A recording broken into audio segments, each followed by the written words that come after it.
Esse vídeo não vai ter vinheta de entrada. Nem vou pedir para que se inscrevam no canal. Quem conhece, sabe. Quem conhece o YouTube já sabe.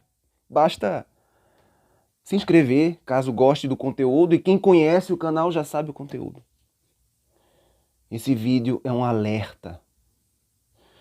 Esse vídeo é para aqueles que ainda seguem Bolsonaro, mesmo depois da tamanha apostasia flagrada. Dizer que Jesus andaria armado é não conhecer nada da palavra de Jesus. Aliás, quem é cristão? Quem disse que Jesus Cristo é o Senhor? Que Senhor é esse? Vocês não leem o Evangelho? O que é que vocês leem? Leem o Evangelho com base em quê? A partir de onde? Ou será que vocês pegam a Bíblia e tratam a Bíblia como se fosse um Deus imantado, que daqui emanasse poder? O nome disso, sabe o que é o nome disso? Adorar a um livro? Idolatria. Não é de se surpreender, claro, uma pessoa que faz uma criança fazer sinal de arminha, né? Quando Jesus diz claramente, ai de vós, ai de vós. Jesus diz para as crianças, deixai vir os pequeninos. Ai daquele que escandalizar um desses pequeninos. Melhor seria se amarrassem uma corda no pescoço e lançassem uma pedra no mar. É claro que Jesus está usando uma figura de linguagem. Se você vê o Evangelho de Mateus a João, o Evangelho de capa a capa, não a Bíblia de capa a capa, mas apenas e tão somente o Evangelho, isto aqui, ó, que é fino. Veja a finura disto, pelo amor de Deus. Isto apenas. Tão somente isto. Se você tivesse lido isto, só isso, você já saberia quem é Jesus. Conheceria Jesus. Saberia que ele disse, amai aos vossos inimigos. Há um porém na frase dele. Foi dito. Quem disse? A lei. A lei disse. Amai aos vossos amigos e poderás amar os inimigos. Eu, porém, contudo, todavia, isso é uma adversativa, isso vai contra aquilo que estava sendo dito antes. O que é que Jesus quer dizer com isso? Eu, que sou o Cristo, porém, vos digo, amai aos vossos inimigos, orai por aqueles que vos perseguem. Em nenhum momento da vida, Jesus pegou em armas. Quando perguntado a ele, devemos apedrejar essa mulher, pois foi pega em flagrante adultério. Ele não apedrejou. Chamavam Jesus de beberrão. Você já leu o Evangelho? Está aqui. Chamavam a Jesus de beberrão, bebedor de vinho. Andava com prostitutas e publicanos, pecadores. Andava na mundiça, no que chamam hoje em dia, aqui em Recife existe uma gíria para isso, mundiça, que significa imundície. É, o que os fariseus consideravam imundície. E a parábola do samaritano? Quem eram os samaritanos? Você sabe quem eram os samaritanos? Não sabe? Não conhece os samaritanos? Eles eram uma espécie de, sei lá, cada dia hoje no Brasil há um comunista diferente. Primeiro era a China, depois primeiro era a Rússia, depois a China, depois os Estados Unidos, depois a Venezuela. Ninguém mais sabe hoje quem é o comunista. Pois o samaritano era o bode expiatório da época. Eram os desvalidos da época.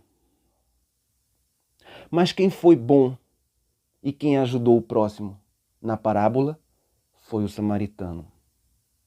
Em nenhum momento, quando é pedido a Jesus, como por exemplo um dos discípulos fala quando ele sai da cidade, se eu não me engano, de Betsaida, ou é de Betânia, de Betsaida, não me lembro.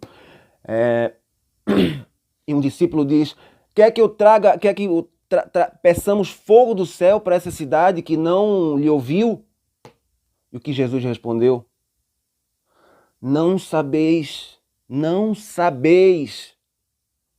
a que espíritos seguem. Vocês não sabem a que espíritos estão seguindo.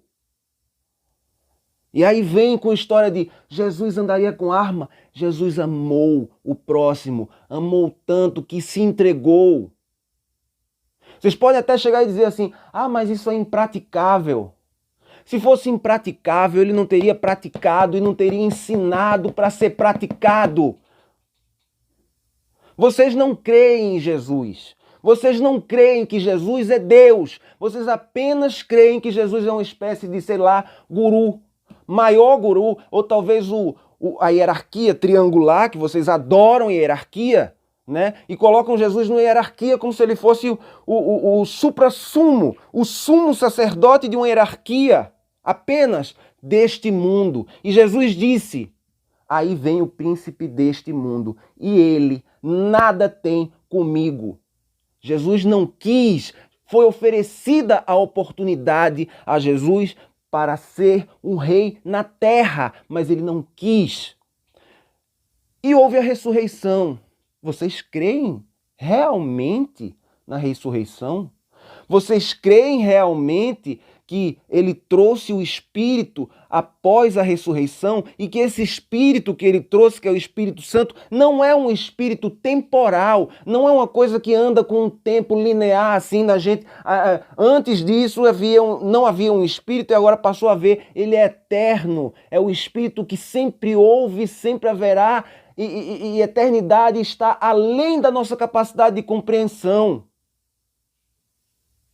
Vocês não creem em nada disso, mas pregam Jesuses e mais Jesuses diabólicos, porque o que vocês fizeram, bolsonaristas e Bolsonaro e essa turma que fala tanto em Jesus, isso que vocês fazem com Jesus, isso que vocês fazem com as crianças, estimulando o uso de arma, estimulando discurso de ódio, estimulando violência, em nome de Jesus, o nome disso é blasfêmia.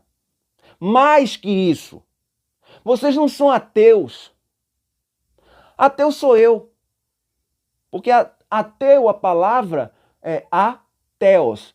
Theos significa o Deus de Aristóteles. Antes se falava em Theos, vem da língua grega, mas Aristóteles colocou o Theos como explicação lógica para ser o motor imóvel eterno do cosmos, do universo. Ou seja, é aristotélico, é puramente aristotélico, é grego, é da filosofia grega.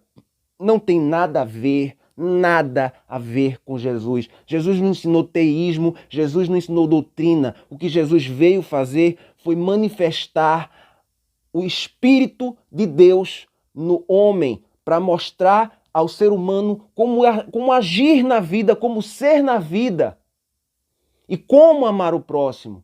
E ele deu exemplos, ele mostrou, em nenhum momento você vê, e então Jesus matou fulano, e então Jesus bateu em cicrano, e então Jesus foi violento. Com quem Jesus repreendeu, assim como eu repreendo se você for um desses? Quem Jesus repreendeu? Quem? Os fariseus, os sacerdotes, os doutores da lei, os escribas, os hipócritas, os donos, os príncipes deste mundo.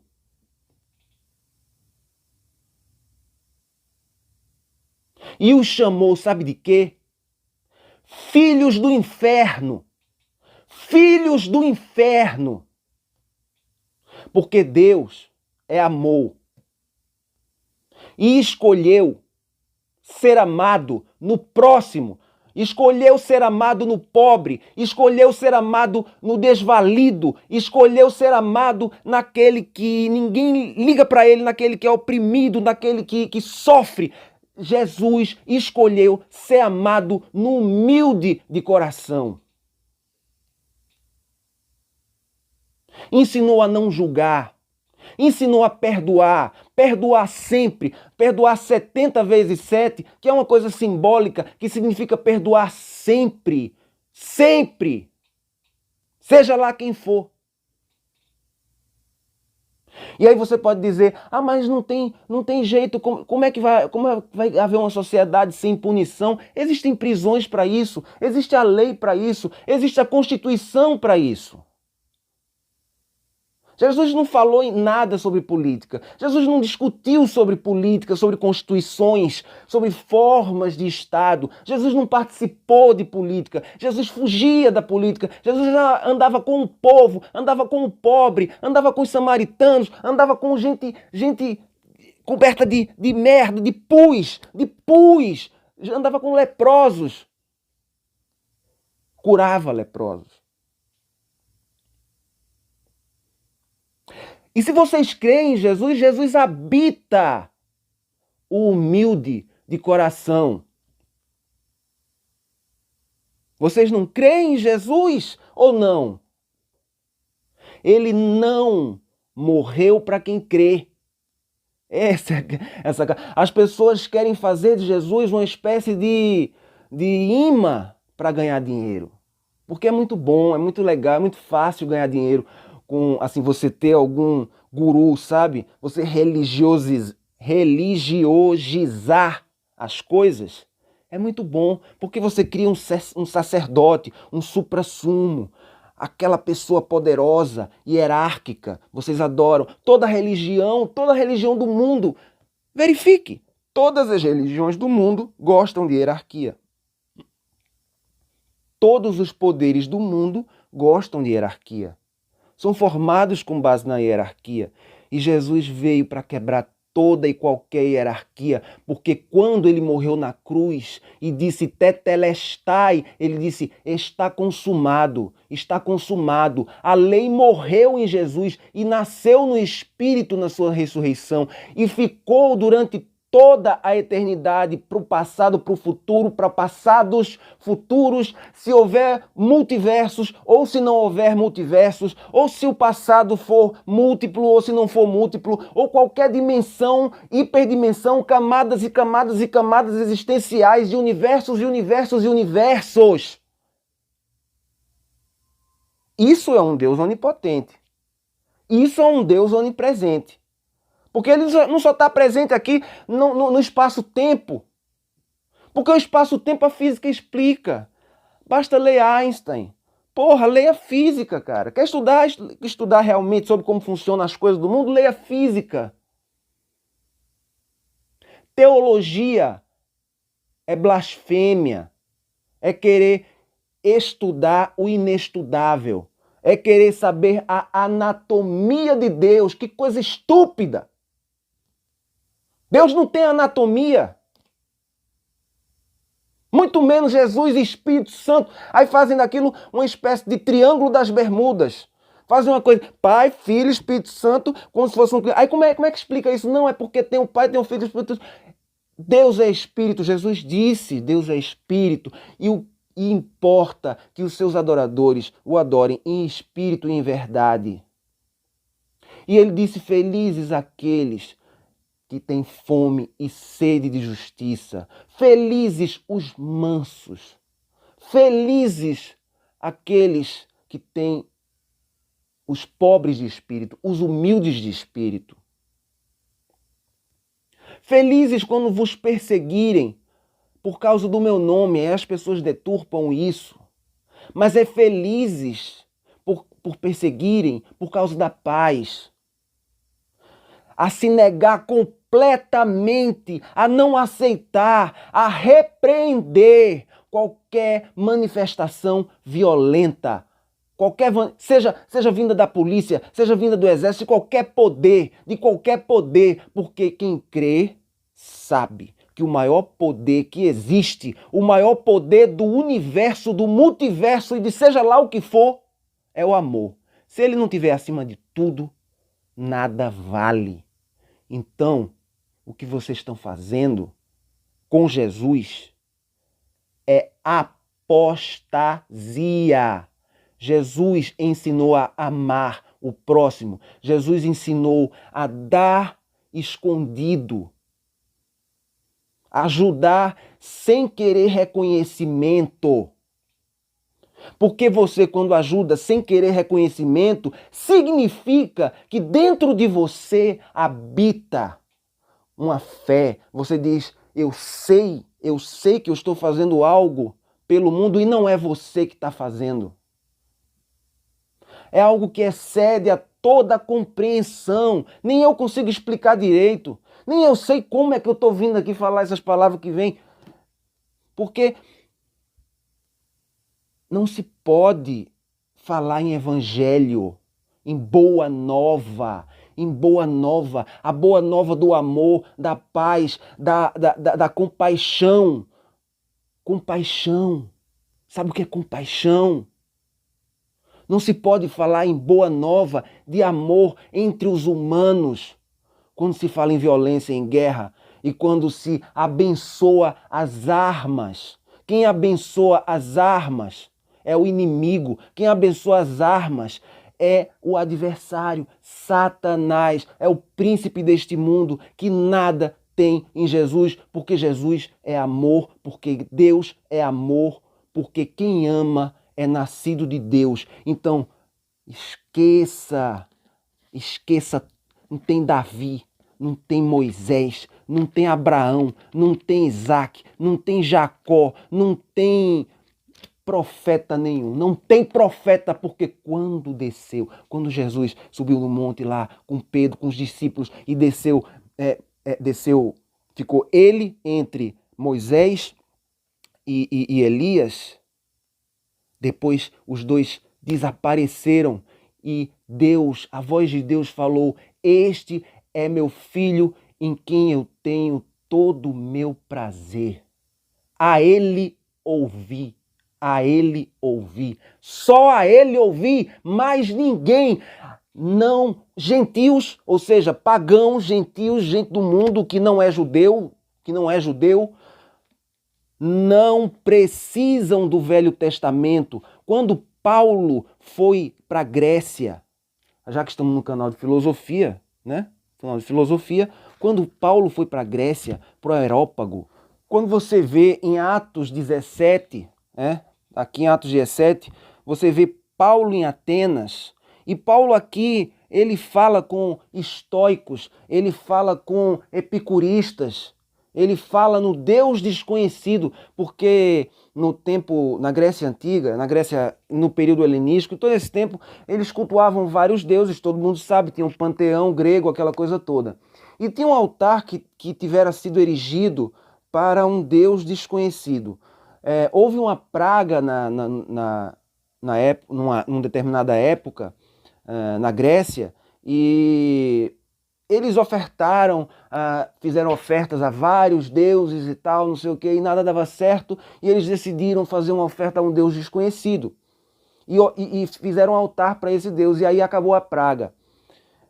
Paulo aproveitou dessa ocasião do Deus desconhecido para falar: olha aqui, é esse a quem vocês devem seguir. Ele não falou em Moisés, ele não falou em Abraão, ele não falou em Davi, ele não falou em Elias, ele não falou em Isaías, ele não falou em Malaquias, ele não falou em profeta nenhum. Ele só falou em Jesus e na pregação do Evangelho, que significa boa nova, ou seja, que a lei tinha morrido a lei dos hebraicos, do povo judeu lá, que ainda estava... Por isso que o Novo Testamento ainda tem resquícios de judaísmo e tal, porque era pregação para os judeus.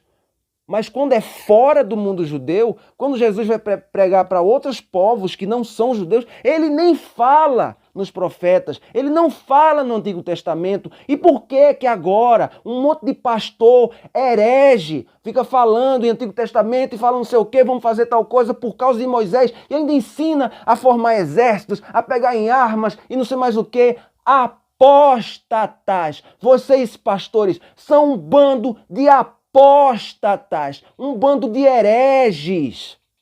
Se convertam de verdade, se arrependam, tenham a metanoia, que é a mudança de mente.